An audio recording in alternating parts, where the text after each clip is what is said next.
Greetings, and welcome to The Thirsty Mage, the podcast now brought to you in 4K audio and ray-traced hops and barley. I am your host and Thirsty Mage community manager, David Lloyd, and this week we finally got our hands on the latest new toy from Sony, the PlayStation 5. We'll be discussing whether the new console lives up to the hype, what you can actually play on it, and what its features could mean for the RPG genre. And after that, we've got our 100th episode on the horizon, so we'll be doing a preview of an upcoming Thirsty Mage Battle Royale. It's a great big competition where we will whittle down from the 32 best games to the best RPG as of now. Going in from everything from Switch, PlayStation 4, onward down to the original Nintendo. So it's an ongoing theme, and we'll be determining the best games in a slew of different categories as well.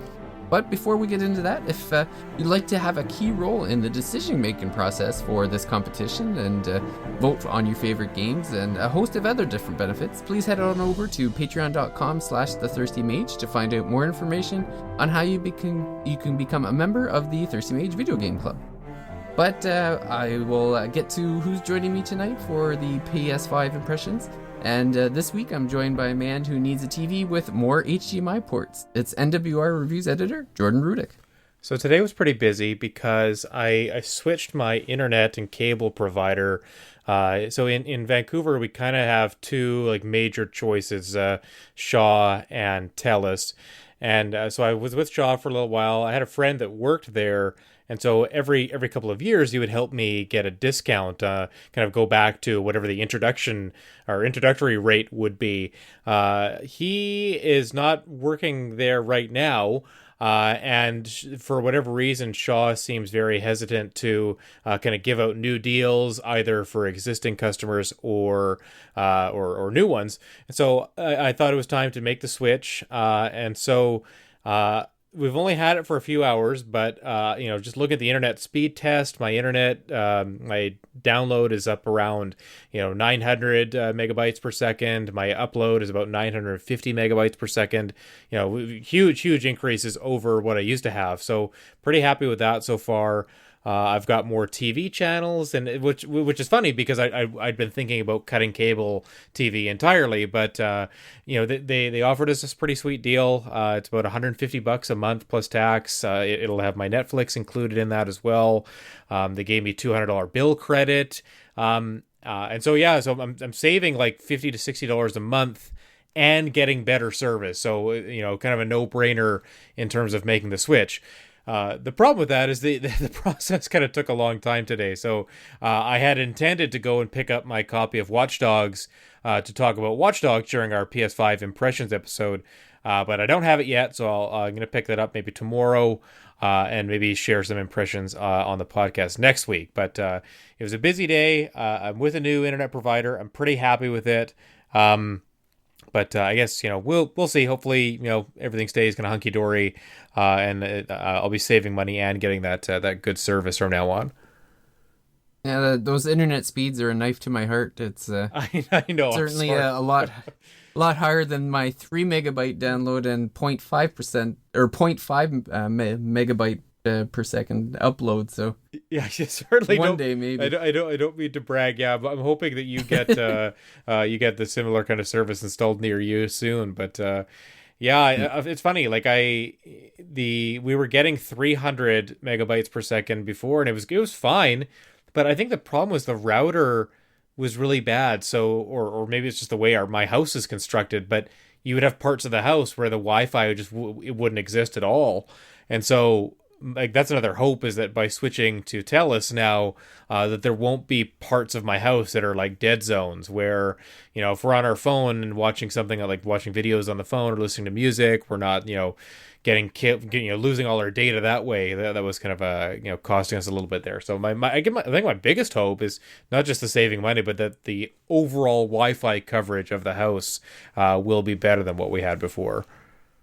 Mm-hmm. Well, I'm relying on Elon Musk. I'm hoping we get that low orbiting satellite in my neck of the woods, and as soon as it becomes available, I'll be picking that up. It's not quite the 900 megabytes per second, but to go from 3 to 100 will be a good enough jump for me. So definitely.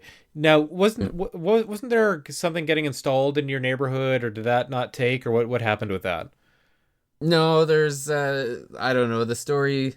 Like if I go on to the website for this company, it says that they've got houses down the street that are hooked up, but just not my house. Right. But then I was talking to the municipality today. Actually, they finally got back to me. I lodged some complaints about the internet service, and the mayor actually got back and let me know that my claims that the cable company are on my street are apparently not true. It's someone fed me some. I guess their information on their website is inaccurate or something because they've been in touch with the people that install the cable, and they said there's nothing anywhere near where I live. So I don't know. The story changes daily, but I think for the best case hopes is I think right now is hoping on Starlink coming around. Well, now that you've got the mayor's ear, it's time to make some other some other demands to improve the neighborhood. More pubs, more liquor stores, longer hours, things like that. Yeah, I'd just be happy if they paved my street again. It's a dirt road right now, so they took away our asphalt last year and haven't brought it back. Why would they just? I guess it must have been in bad condition or something if they took it away. Yeah, I think it needed to be worked on, and they figured it was cheaper or easier just to take the asphalt away and put dirt down, and just let us worry about that, I guess. So it's like half of our street is pavement, and the other half is dirt right now.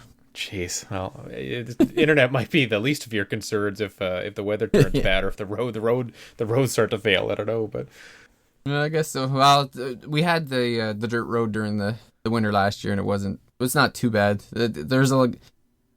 They've been pretty good about shoveling it when the potholes get ridiculous. So potholes is pretty much the biggest worry of that one. Yeah, we get a lot of those in Richmond too, and I don't know. They seem to fix them pretty fast, but I've gone over a few streets that seem to get ignored, and it's always a little bit precarious. I'm not very much of a handyman or anything like that, so I'm always like paranoid that I'm gonna bust my car and have to take it in.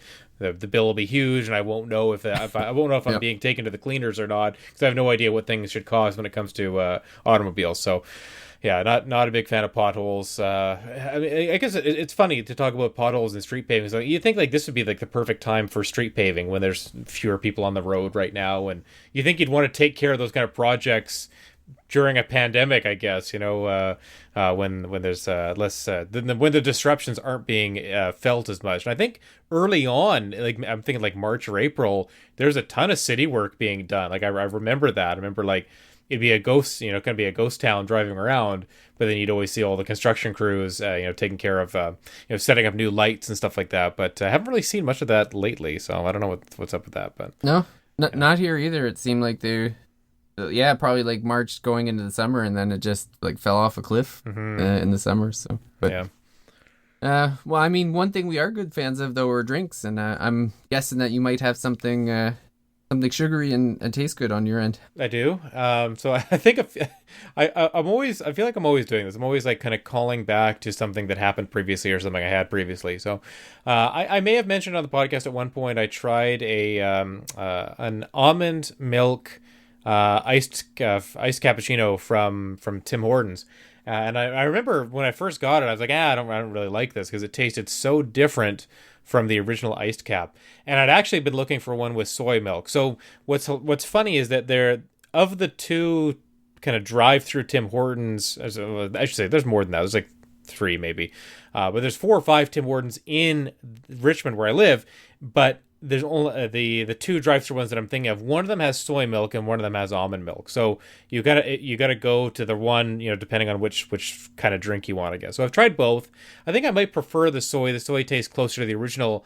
But I got another almond milk one today, and I've been trying to cut out coffee, and I'm sure that the iced cappuccino does have some caffeine in it, but it was fine. I kind of feel like I deserved a treat. I was staying at home for most of the week, getting a lot of work done. I've been pretty busy because I ended up filling in. I don't know if I said this last week. I've been filling in for a colleague of mine at work who was called for jury duty. So she it is kind of at the end of the semester here, so I've been kind of marking and administering some of the final assignments, holding office hours in her place, and it's just been really busy. Like there's review games I've got, but I haven't really, been dedicating a lot of time to them, and then I've been playing a ton of Demon's Souls, which we'll talk about in due time.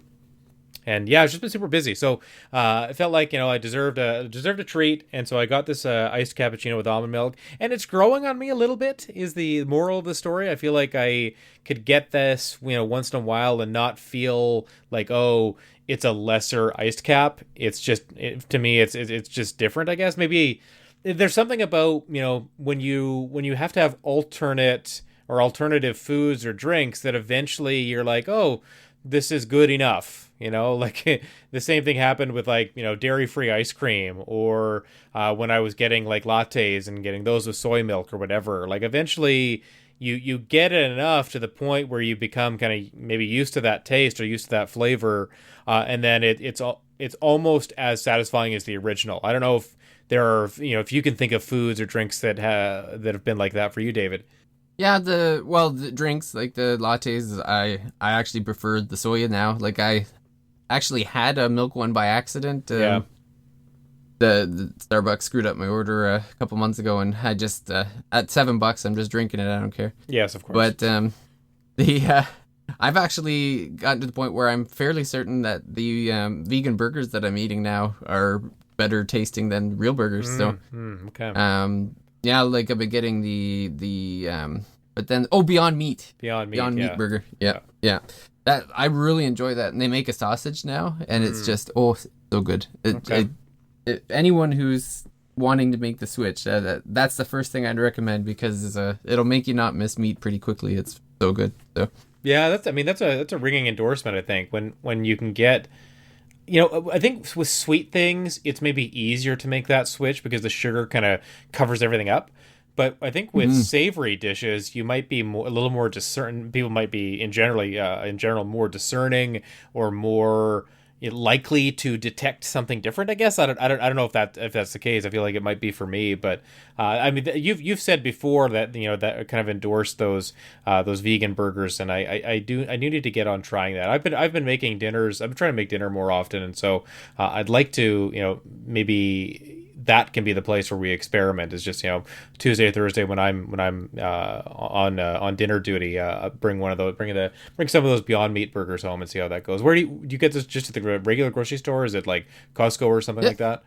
No, just the regular grocery store. Like it depends. Some of them carry it, some of them don't. It depends when it's in stock. But yeah, I don't have to go to Whole Foods or anything. It's just the normal Gotcha. IGAs here, and I've seen them at Loblaws and stuff too. So it's at the main stuff. And yeah, and I mean the other thing too with the Beyond Meat is it's made out of the pea protein, so it's not like a blast of soy. I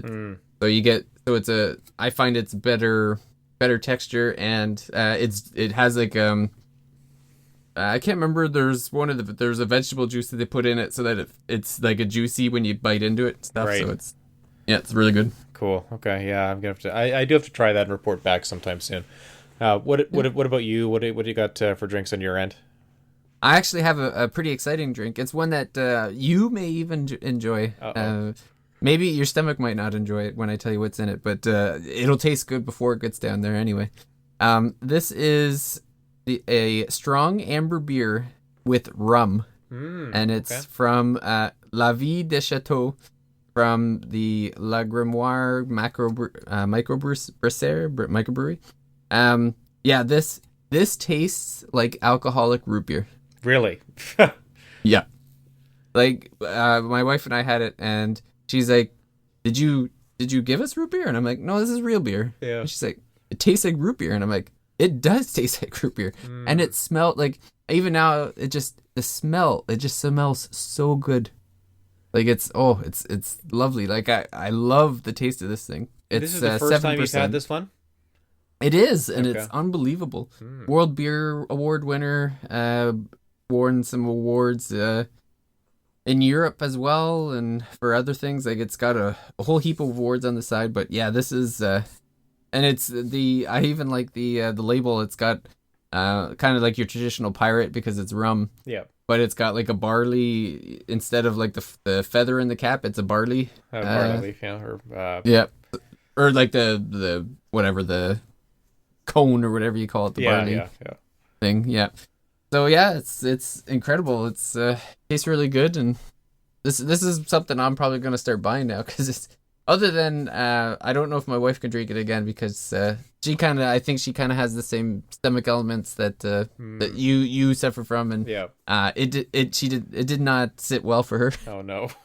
So it might be a David only drink that I have at night, but man, it's lovely. I love it. So this is where my brain goes when you tell me you're having a beer that is made with rum, yet it's only 7%. You'd think like a beer made with another alcohol would be. You think it'd be a really high percentage, like in the 10 to 12 range or something like that. It's I mean, far be it for me to comment on how beer is made or something like that. But I guess if you're getting that the flavor of rum rather than like the alcohol of it.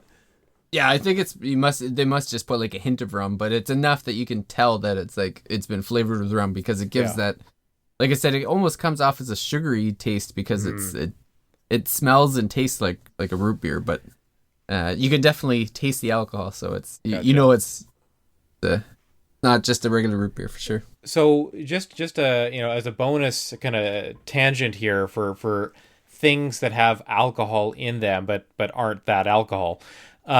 I had an ice cream last week that had gin in it, actually. So I think it was like blackberry and gin, and there was some kind of maybe citrus flavor there as well. It was quite nice, and the gin was actually the gin really hits you up front. So there's this new place where I go for they have a lot of vegan flavors and then some and a lot of regular flavors too, called Vashti Rose.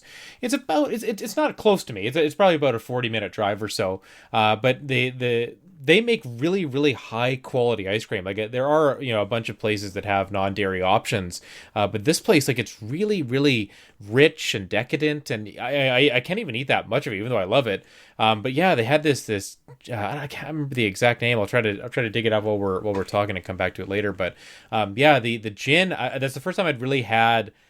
I'd ever heard of gin in an ice cream, first of all, and then just like an ice cream where the kind of overwhelming first impression is that alcohol flavor, and I don't know if there's an alcoholic content percentage to that ice cream, but it sure the kind of the heat that you'd get a little bit or from the aftertaste of the gin, you really got that, and it was quite nice actually. So I would definitely try that again, but this place seems to come up with new flavors all the time. So kudos to Vashti Rose for adding alcohol to their ice cream and doing it well. Yeah, well, it sounds pretty good. Might have to look into something like that on our end of the country. Yeah, see if there's places where they're putting alcohol in ice cream, and we'll do it some kind of digital taste test or something like that. Sounds good. Cool. Yeah. Well, I guess we better get into the impressions of the PS5. So I guess we'll just explain to everyone at home the reason what we're going with the PlayStation 5 impressions is because we both have one. Neither of us has bought an Xbox. But and I don't think that means we're never going to have an Xbox. I think that both of us could very well end up with one next year. I think it's really based on games coming to Xbox that and I don't know exactly how the whole thing is going to work about if it's made for Series X and it plays all the way down to the original Xbox One. I don't know, but when some of the studios that they've acquired, especially the RPG making studios like Obsidian, when they start putting out some of their major RPGs that maybe it's going to be really, really accessible or really fun to play on a Series S or X, I think that is going to be a time when we really strongly consider picking up one of those consoles. I mean, David, you might just be playing Game Pass games on PC, but at the very least, I could join you on playing some of those games on an Xbox, and we can chat about, if not the console for both of us, at least the experience of playing some of those Series X level games. Mm-hmm. Well, and we definitely may have to if Bethesda ends up with some kind of timed exclusive or something for the next Elder Scrolls or something like that, It'd be then very hard to resist like an Elder Scrolls yeah. 6 or a Starfield that comes to Xbox, with some number of months ahead of time of Sony's platform. So yeah, that remains to be seen exactly how those deals are going to work out. But we still know that I think all of the Xbox heavy hitters are coming next year or the year after, and so the reasons to buy a Series X, I'd say right now are much fewer than to get a PS5, and I think that's why one of the reasons we made that decision. But that should change next year. Yeah, we'll have to see how it goes. I've been watching some of the Digital Foundry stuff, so it's interesting to see the initial comparisons between the two. And I mean, right now it seems like choosing the PlayStation 5 on top of the games that we're about to talk about, it seems to just be running games better as well, which is a little counterintuitive based on the specs of each machine. But yeah, we'll see what happens with time, I guess. And it also with the way that it's running, you wonder how quickly. Like, I know Microsoft has kind of the notion of, it doesn't matter what you're on, we want you to play the games. So I think Microsoft might, at least their plan was probably to continue to make games that would work both on Xbox and Series X, maybe longer than PlayStation is willing to do for both PS4 and PS5. But if the comparisons continue to be the way they are, Microsoft might have to ditch that initial plan and just start going full tilt to fully utilize the specs of the PlayStation or the Series X, I guess, and see. So we'll see how things play out.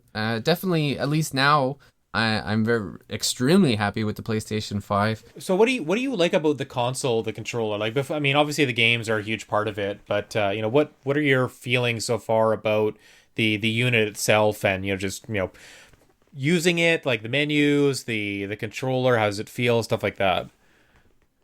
So the controller is the standout to me for sure. It's like this.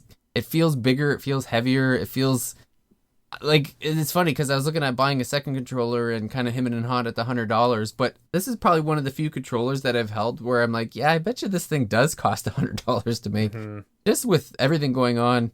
We're going to talk about one of the games later on that really utilizes to its fullest extent, but just what the controller can do is incredible. Like, I was walking through this one area in the game and it was raining, and it felt like rain droplets were hitting my hands. Yeah, like yeah. It's crazy. Like, I don't understand how it can do that.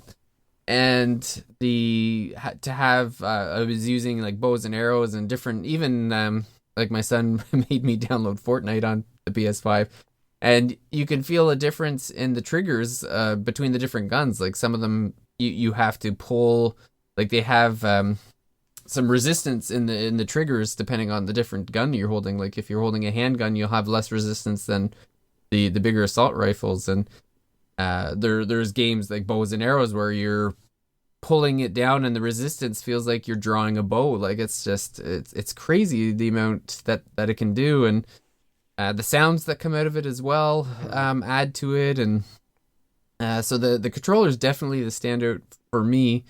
I think, like, UI wise, I haven't noticed, like, it definitely looks prettier. Like, I love how there's when you're in like your game library, or you're on like the main screen, and there's like this great big background of the game that you're currently selected on. And when you move the games, it has the different pictures, and then it plays the music from the game as well. I think is pretty neat. And the thing that I just recently started noticing was when you hit the PS button just quickly, it'll bring up like that activity log. That's right. And I didn't even realize, like, you can go to certain areas of the game just automatically. Like, they have it. Playing Demon Souls, it showed one of the bosses, and it said, like, I could just hit that and it would send me to the boss. And I was like, what is cool. this? Like, it's very cool. It's crazy. Like, for my particular game, there would have been a detriment to it, because it would have counted as a warp and I would have lost my souls, but it would have like allowed me to go right to the boss, though, to the boss fight. So yeah, it's just stuff like that is really neat.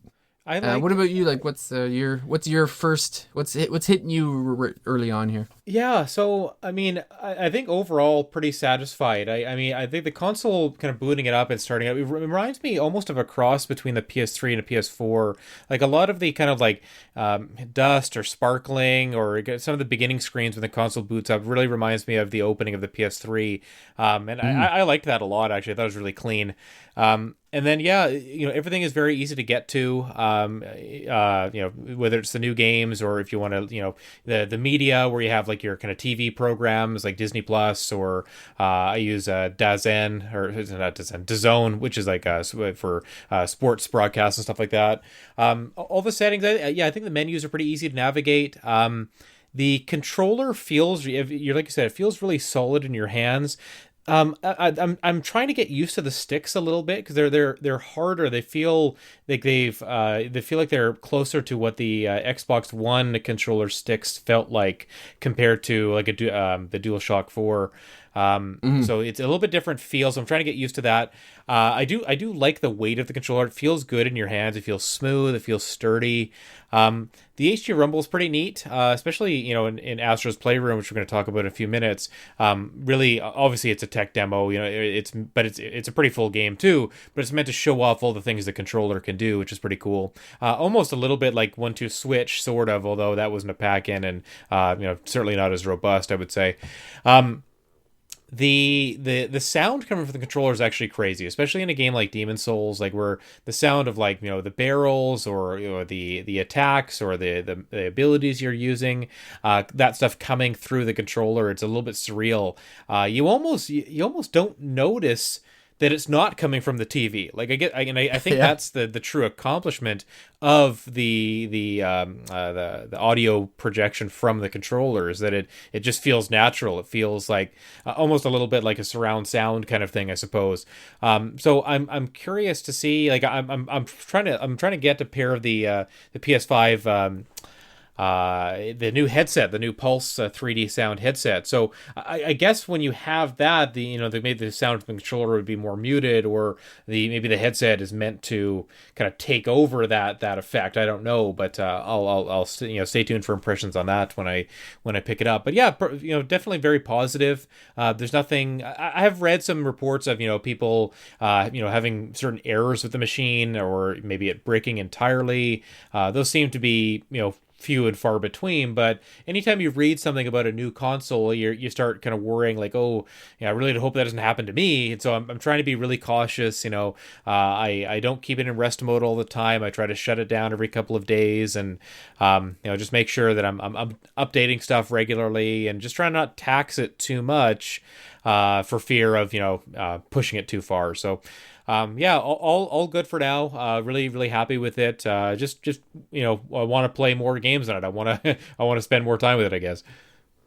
Yeah, like, so I did the PS4 transfers where I transferred a bunch of my games from the PS4 to the PS5, and that was very quick and very easy. So I was happy with that. So I am having one of those errors. Nothing awful. So the error I'm having is that the Demon Souls game, it won't update. Like when I go to you can click on the game and you can actually check for updates, and when it does that, it keeps saying, "Oops, something's wrong." Yeah, that's the error I'm getting. So right now I can't access the Demon Souls online stuff. I don't know if I'm over. Like I haven't really looked into. I have tried deleting the game and reinserting it.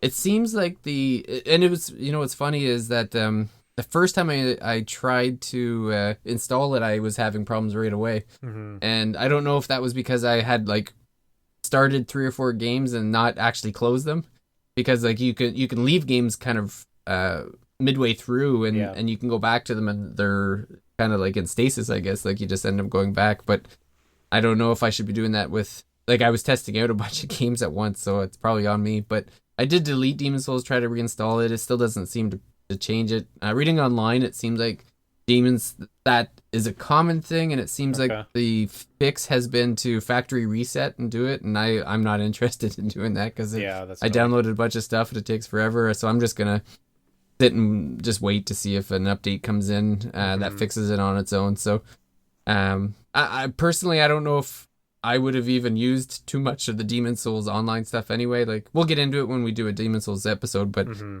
getting murdered by Demon Souls veterans is not something I was looking forward to anyway. So I feel like the only thing I'm really missing out on is like the neat messages from people along the way. But I don't know. I'll get to it eventually, I think. So I'm enjoying my Demon Souls experience, just the offline way. So I'm not too concerned. All that really matters is that you're playing the game and you're having fun with it, right? Like whether it's the same experience as other people is less important than your individual enjoyment with it. But yeah, like you said, like I'm hugely positive on Demon Souls. It's going to be one of my games of the year. But we do have an upcoming Demon Souls focused podcast, so we'll save more of our impressions and thoughts for that. David will be a little bit further through the game. But yeah, so maybe let's get back to Astro's Playroom, because everyone who has a PS5 has Astro's Playroom and has probably played it to some extent when they were, initially. This seems like it was almost installed on every console for this reason, is that because it's the perfect game to play while you're waiting for everything to set up, things to download, things to update. You can quickly boot into Astro's Playroom, play a couple of stages, or earn a trophy or two, and then back out to the main menu and play whatever game you were waiting on at the time. So, David, you've probably played a little bit more of Astro's Playroom than I have. Where are you there, or what kind of experience have you had with it? So I've 100%ed it already. Oh my gosh! Okay. It's like I'm not even like, I'll be the first to admit I'm not really a 3D platforming fan. But I could not put this game down. It was amazing. Like, to me, it's in the conversation with like a Wii Sports type experience for a console. Like, it's on that level. Like, the game is incredible. Like you said, it's pretty much designed just to really showcase the DualSense controller, but also as a kind of a love letter to PlayStation, I guess, because there's the way Astros works is that there's 4 worlds.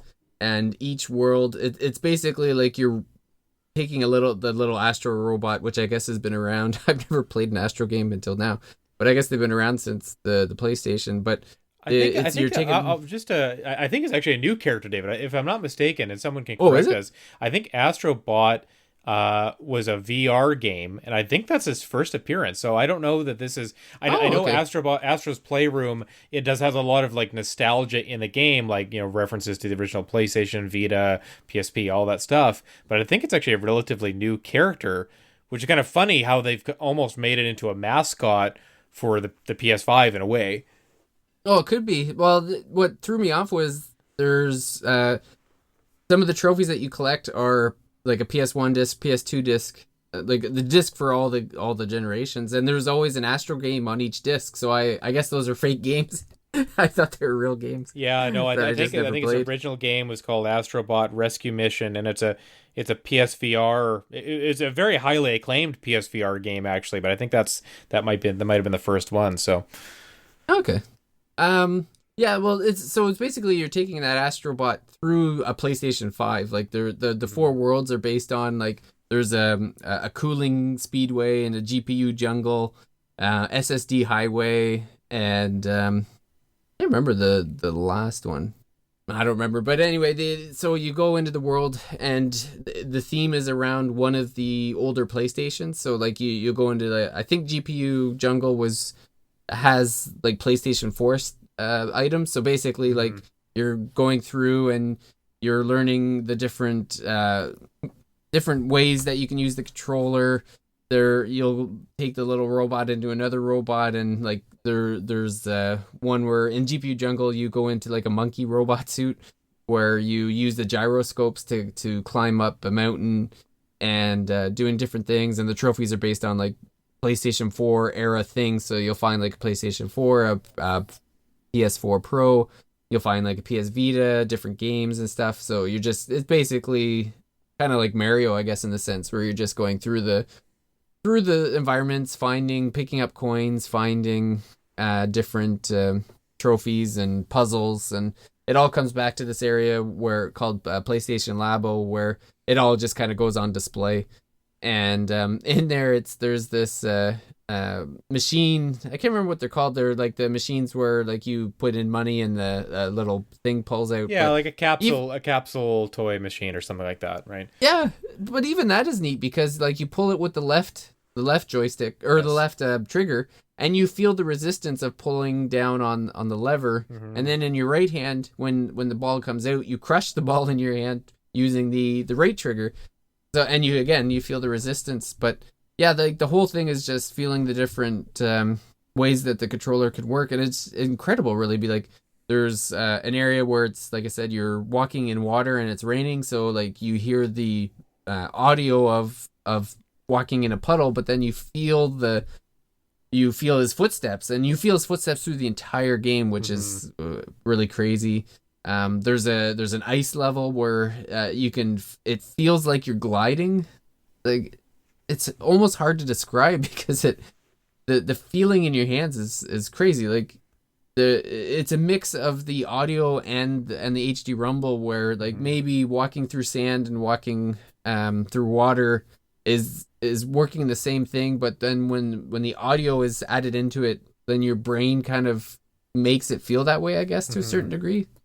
Yeah, they've done a good job of with this controller of finding a way to make it every area in Astrobot feel different just in your hands, and I guess through your ears as well. Like it's very, I think it's hard for people to understand it who without actually holding the controller and actually seeing it in action or feeling it in action, I suppose. But it truly is it is something that feels new. My concern is that, and this, I think this happens with a lot of technologies right out the gate, is are developers actually going to use this technology to improve the experience or change the experience of their games? And I think that is something that remains to be seen.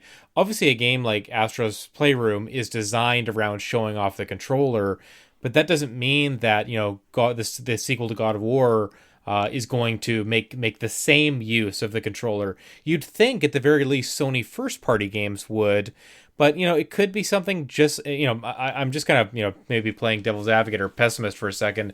You think about something like the 3D, even from Nintendo's 3DS. Eventually, games, even first-party games, entirely dropped the 3D visuals in those games, or the 3D effect in those games, to the point where they were releasing consoles for that platform, the 2DS, that didn't even have the 3D function built into it at all. So I guess that's my worry is it's a really cool thing, but if games don't really keep using it effectively, then it's going to be just one of those things you're paying $80 to $90 for a controller and technology that ends up kind of maybe falling by the wayside. So really cool, really neat in a game designed around it, but will other games continue to make good use of it? I'm not sure.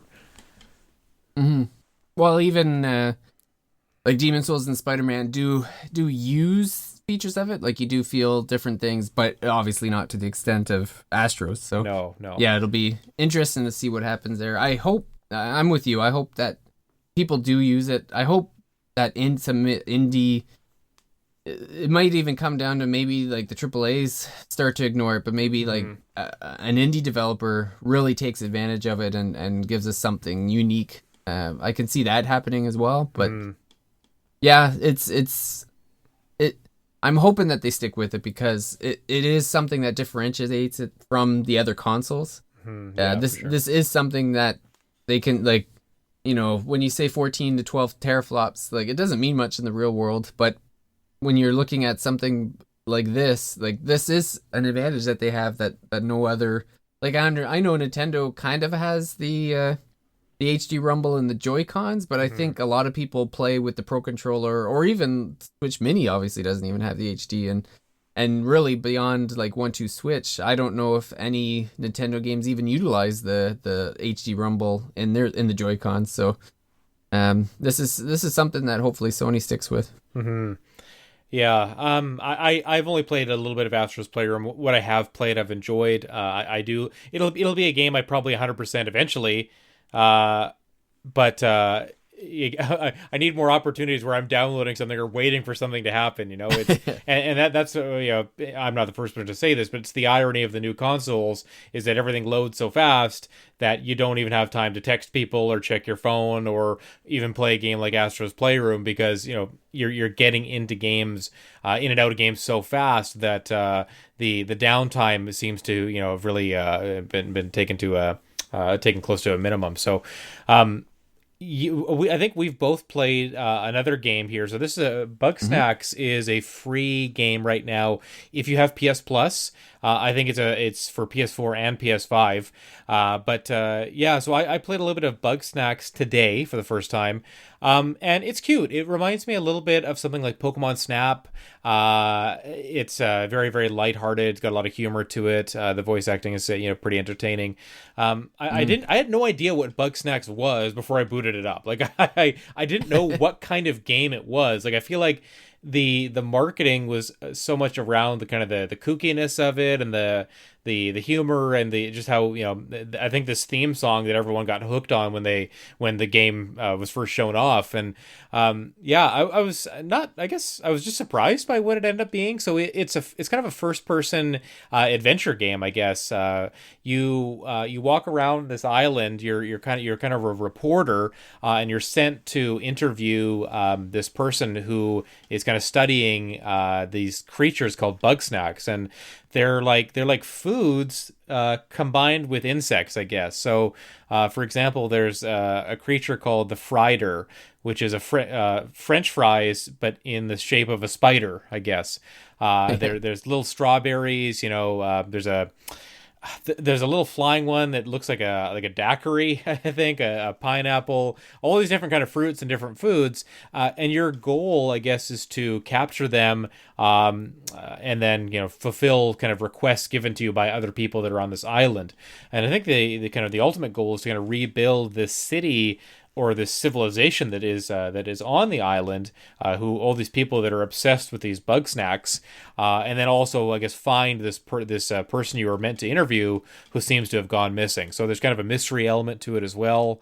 But it's cute. It's fun. I don't know how much it will hold my attention, but I was kind of happy to give it a try, especially at no cost, given the fact that it's free for PS Plus right now.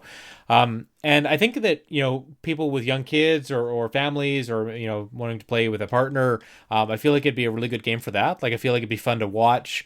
You kind of pull out your camera and you identify the different Bugsnax, and it tells you a little bit about them, like how to capture them. You can't just maybe throw a net on them. You might have to stun them somehow or get another creature to help you capture them. But yeah, it's kind of cute and neat. I don't know how much, David, I only played like 30 or 40 minutes. I don't know how much you got into it. Yeah, I played it with my daughter. She was having a great time with it. We got to the point where we ended up on a farm that was they had like beetles that were made out of burgers. Yeah. And they're you had to use there's these ketchup plants that you used with the slingshot. So you would have to shoot, I guess the bunger, I think it was called, Bunger, or something like that. Bunger. So I don't know what it's supposed to. Yeah, I guess beetle with a burger. It's funny. Like they have funny names. They look hilarious too, because they're always they're often just like Pokemon. They say their own names, right? Like it's kind of funny. Yeah. And this particular bug was attracted to the ketchup. So you would like throw the ketchup and it would explode, and then it would run towards the ketchup. So she was. I guess the point of it was to kind of put the trap down, and then you shoot the ketchup at the trap so it goes in. Mm-hmm. But she found it hilarious to be able to shoot the ketchup, so she started shooting the characters in the head with the ketchup and stuff, and it would explode on them. And hearing her laugh, like I don't know if I've heard her laugh so hard at hitting these characters with ketchup in the face. And then the burgers, the burger bugs too, like ran at high speeds. So like she would put it against a wall so that the burger would hit the wall and stuff. And she just thought it was, So I mean, she's really enjoying that game. I obviously I don't think it would hold my attention for too long, because like you said, it is kind of a simpler game. I think it meant to be enjoyed and probably like for kids and families and stuff. But yeah, it's definitely a game. It looks very nice too, very big and colorful. So it's Yeah, if I think another good if PS5. people are looking for something a little bit more, you think of a song like Demon Souls, which is like the epitome of like a really really challenging, kind of deep and it's all focused on gameplay and patience, and it's not like. It's the opposite of a casual game, right? Like Yeah. there's no like difficulties or anything like that. You really need to be good at it, or find a way to get good at it. Bugsnax, it feels like it's accessible. Like I said, good for younger players and more casual players, and probably just a good game to kind of wind down with. I feel like it might be the kind of game like I play at the end of a night if I've had a longer session with something a little bit more intense. Maybe I want to just catch some Bugsnax, complete a quest or something for the different kind of crazy residents on that island. Might get into that too. So it's definitely a game I could see playing with my son when he's a little bit older. Or just kind of showing it off to him, see how he likes it, see if it's his kind of bag. But yeah, very colorful, kind of very cartoony visuals, and I love the voice acting and everything. And it seems like I don't know. Like I think a lot of people will like that game if they're looking for something a little bit more relaxing. So yeah, it's pretty cool. I just don't know that it's just not the kind of experience I'm looking for right now. Just coming off of or I guess still trying to finish up some things in Demon Souls, and looking forward to Cyberpunk. And I mean, it's almost, I can't believe November is almost over, but we're gonna have Cyberpunk in a couple weeks too, and yeah, definitely in the hardcore gaming mode right now. So Yeah, and I mean, outside of Demon Souls, really the only option left for PS5 stuff in that category would be like the old PlayStation 4 titles. So like I said, I transferred some of my games. I couldn't transfer much because I quickly maxed out my PS5 hard drive. oh my gosh. So it didn't take long really, No, because it is I had quite maxed small, out my PS4 and they're about the same size. Like I had a terabyte on mine. So Same, yeah. yeah. So the games I transferred over, like even though I've already finished it, I did transfer over Trails of Cold Steel 4 because I know one day I want to get back to it. One thing that I wanted to try out though was I wanted to try out something that came early on in the PlayStation 4's life, and something that I know got an upgrade, just so I could see the difference. So I booted up Batman Arkham Knight from disc. Like I actually went and got the disc and booted it up, and the game. So it does come with like a game boost upgrade, Okay. which was about 7 gigabytes. So on my that's basically an overnight download for me. So I got to try it out last night, kind of fresh, like on a fresh install. And man, can you tell when it's 1080p and 4K now? Yeah. Yeah. It like it immediately looked downgraded, because I was like, oh man, like I remember when I first played Arkham Knight, it seemed like revolutionary, like it was so detailed and everything, and all of a sudden it looked kind of pedestrian. And so I let it download overnight, and I got the game boost, and it certainly improved it, but it's not like you can't play Demon Souls and then play Arkham Knight and think that they're like in the same generation. Like you could tell there's a difference, but it was neat to see the difference. The compatibility for old PlayStation 4 games, I'm surprised at how robust it is. Like I know beforehand they were talking about like the top 100 games, and then somewhere along the line that morphed into like pretty much everything except like these 10 games that people probably aren't playing anymore anyway. Yeah. And so it's neat to see. Like I guess we're still going to be waiting a while, at least a few more months, for some of the game boosts. Like some of the things I'm looking forward to is I know Witcher 3 has a confirmed game boost, but we're not going to see that to probably March or April, especially with Cyberpunk. I know like games like Horizon are gonna. I think there's a game boost, but I haven't booted that one up, so it'd be interesting to see what that looks like on the PlayStation 4. I've heard that Nier Automata looks really good on PlayStation 4. Like it's a locked in 60 FPS, and that game looked beautiful without a boost. So For sure. Final Fantasy VII Remake doesn't have a game boost yet, so I'm curious to see how that will look, because again, I don't know. It didn't look right to me when I played it for about half an hour, and it seemed off to me. But like you played it in 4K on the PS Pro though, didn't you? Yeah, I did. So I haven't had a chance to throw the disc in my PS5, but I do want to do that. I thought it looked great. Like it was probably, I would maybe say, the best looking game I've ever seen on PlayStation 4. So I'll try to. I've already packed up my PS4 Pro, but I will throw it in my PS5 and see how it compares. Just kind of see if it passes the eye test or not. But yeah, Yeah. on a PS4 Pro, it looked great. Like it really did look like it was noticeably more attractive than other PS4 games that I'd played on that console. So Yeah, it might just be something. Maybe there's a setting I have to change or something because I played it 1080p on a non PS Pro, like a just a regular PS4. So yeah. maybe there's something I have to change there because it didn't look 4K to me. So I gotta see into that. But yeah, I was pleasantly surprised that it plays all the PS4 games very well though. Like there was I didn't notice any hiccups. Like I said, the games that have game boost seem to play better. So happy with the way that they've set up compatibility so far, at least. Yeah, yeah, yeah. I mean, I do want to try some of these PS4 games as well. I don't know when I'm gonna have time for going back to PlayStation 4 games, because I feel like it's just gonna be one after another with me. Like finish Demon Souls, start Cyberpunk, finish Cyberpunk is gonna be even bigger than Demon Souls. Like get through Cyberpunk to some extent, and then I'm gonna be playing Miles Morales at the end of December, and so we'll see what January brings. Like I feel like we don't know games coming out, release dates or months or anything.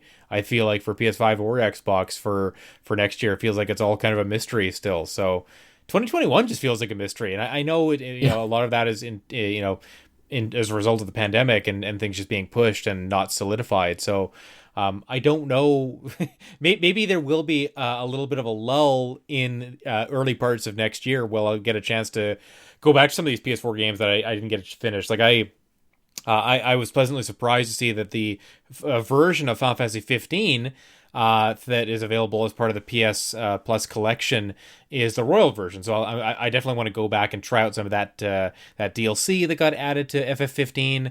Even though I didn't, I thought it was a good game overall. I didn't love it, but I do want to try out some of the extra parts of it. And maybe there's some discs like even Yakuza 6, or which I didn't get a chance to start up, but I'd love to find time for that eventually and see how it looks on the PS5. But so I guess so much the thing I'm taking away here is there's so much to experiment with still. Whether these games are getting dedicated game boosts or not, do they just look and run better on their own? It seems like that's the case more generally with Xbox. Because they've seemed to be more focused on backwards compatibility. But it remains to be seen, at least for me, how much of my older PS4 games are. I didn't do the transfer like you did. Like I didn't move my stuff over automatically. I do kind of want to blank slate it, so I'm not looking at this another huge backlog over and over again. I'd rather just focus on one or two games at a time, and we'll see how that takes us. But yeah, I'm looking forward to all the possibilities and all the opportunities that these new consoles are going to give us. So Yeah, well, and the games could come fast and furious after Cyberpunk. Like we got, sure. I'm looking forward to Deathloop from Bethesda. Forgotten West might be early in the year, depending on where they are in development. Mm-hmm. Then there's Outsiders from Square Enix. I think is early in the year. Yep. They might actually have Final Fantasy 16 in 2021. It's possible. Yeah. I wouldn't be surprised if there was a demo of it. Actually, I think that Square Enix seems to be really into the demos now with their bigger games. So I could see that. Yeah. Well, and the director was quite adamant that they're way further ahead than anyone would give them credit for. So they seem intent on getting that one done. So it could be 2021 could be quite the year when you look at all the stuff that's coming out and with the new consoles, and looking forward to it. For sure. I suppose at the end of this conversation where we're looking forward a little bit, maybe that's a good time to start talking about the event you mentioned earlier on, where we're actually going to be looking back at some games. So, what have you got? This is your brainchild. I'm just kind of Yeah. along for the ride here. So, what have you got kind of lined up for us in terms of this, trying to determine the best RPG of all time? So I guess everything kind of came to mind to me because I was looking at the episode numbers and thinking that the big 100th episode is coming up. It's going to be in March. It's coming up quickly, so I wanted to do something special for it.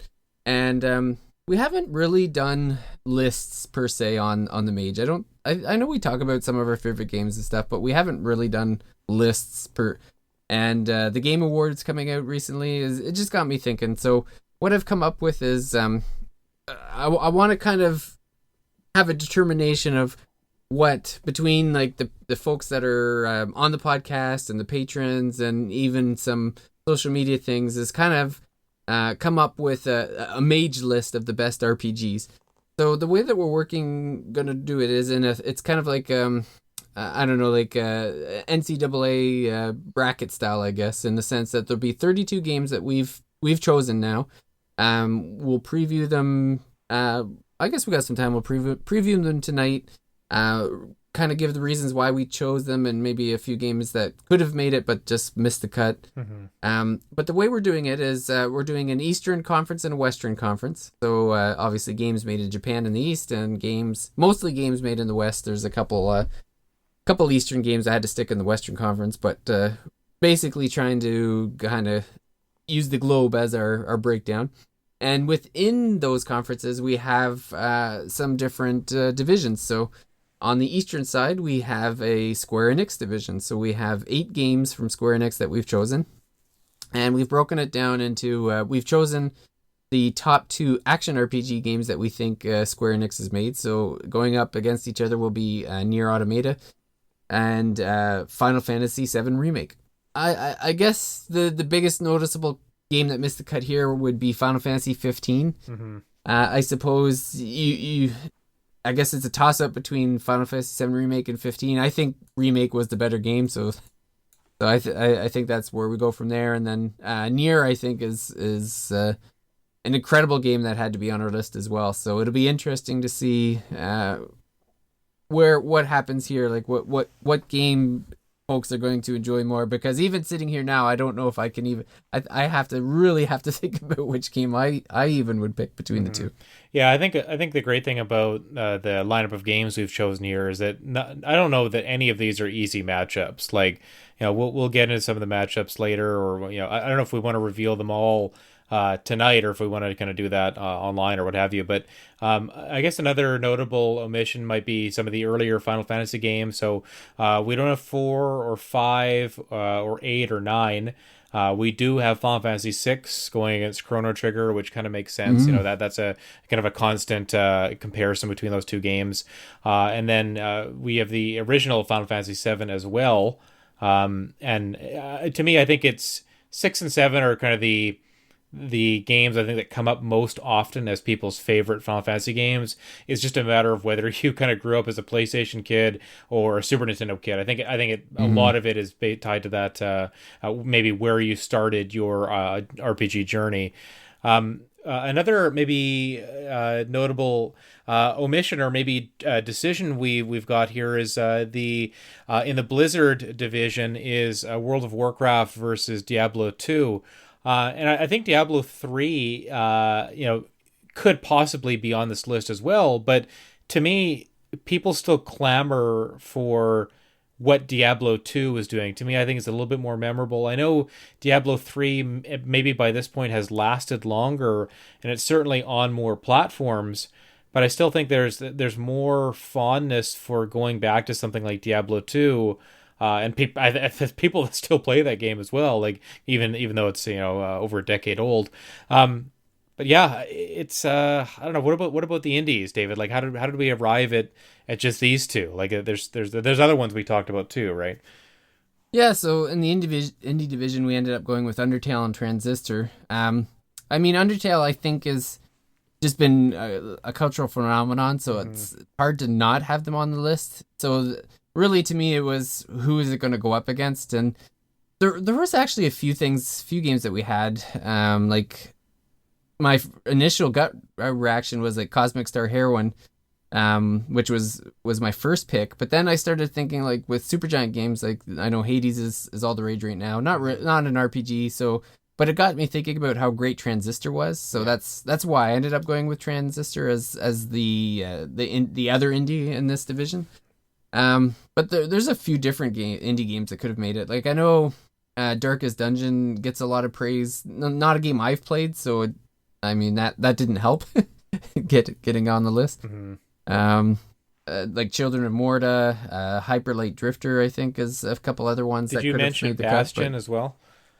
Oh yeah, then there's Bastion. Again, I think Transistor's better than Bastion. That's why I ended up going with that. But yeah, I agree. All games that could have been on there. Mm-hmm. We also have a BioWare division. We got 4 different BioWare games, all older ones. You're not going to see Anthem on the list. No. But yeah, we'll by process of elimination determine what BioWare game from back in the day we think was the best. Mm-hmm. We got the From Softwares. I mean, it's going to be tough. Like, I think we're going to have some heated arguments for sure. I think that very few of the matchups I can see, like, exactly what your stance is going to be, or I can't just necessarily look at one match and be like, oh, I'm definitely going with this one. I think they're all pretty tough, and so yeah, we'll see how it goes. We're going to try to get Casey on next week to go through the first round of eliminations here, and it should be a lot of fun. But obviously, we want to hear from people out there too. David, I can't remember if you've already shared the list of games or the matchups with any of our channels yet. Yeah, so I had an initial list of 25 games that was kind of compiled, went through a bunch of other sites, topped RPG lists, some of the big sites and stuff, just to kind of get an idea. And so we had an initial 25, and then we got some feedback on a few of the others to kind of round out the list. So our Patreon has at least had an idea of the games that will be on the list. I'll also be sharing the finalized brackets, so anyone who's listening will be able to go on there. But I'm also going to put it on our website as well, so you'll be able to head over if you'd like to see the different matchups, because we also got like the Atlas division, the Falcom division, Nintendo division. So yeah, we got a whole bunch of different divisions that'll be interesting to see what we choose on. And the way that we're going to choose it is so we'll have episodes dedicated. Like our first episode will either be the Eastern or Western Conference. We'll go through the 8 different matchups, and I don't think we'll give our picks necessarily on the show, but we'll just kind of discuss, maybe we'll each pick a game and kind of talk about why it deserves to win over the other, and why, the games will compare graphics, compare story, battle mechanics, that sort of thing. And maybe we'll at least, I'm sure by the discussion, it'll be known where we're leaning, I suppose. But at the end of the day, what we'll do is the podcast team will make their picks. The Patreon members will be able to make their choices on which games should move forward. And then maybe we'll just do a few informal polls on social media. Yeah. And kind of put them all together and kind of come up with a winner and loser, and just kind of keep moving our way through until we get to the final game at the very end. So it'll probably all be spread out. I believe it's like 6 episodes we're going to end up having, and the winner will be declared on the 100th episode. Yeah, and so is that March or April? I can't remember what. March 7th, I believe, is the 100th episode. Right. Okay. Cool. Yeah. So definitely not something we're trying to wrap up in a day or something like that. So stay tuned for opportunities to share your thoughts on the matchups and which games you think should move forward. We definitely want this to be kind of a collaborative process. Obviously, there's going to be some heated arguments, discussions to come out of it, but that's all in good fun too.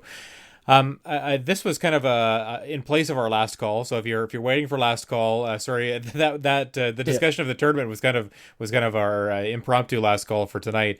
We do have so like David mentioned, we'll probably start the discussion of the tournament in full next week. Start talking about the first kind of games to start moving forward, and what our picks might be, and think about that. And then then coming up, we'll have a dedicated episode on on Demon Souls. We're going to try to get Steve from the Cross Players to join us for that one as well. And then just more more PlayStation 5 impressions to come. We'll obviously have an episode about Cyberpunk when we've sunk our teeth into that one. I will try to have some Watchdog impressions for the intro next week. Like I said, I'm gonna try to pick that up tomorrow, and then maybe even Assassin's Creed Valhalla. So there are some non first party PS5 games that I want to get into as well.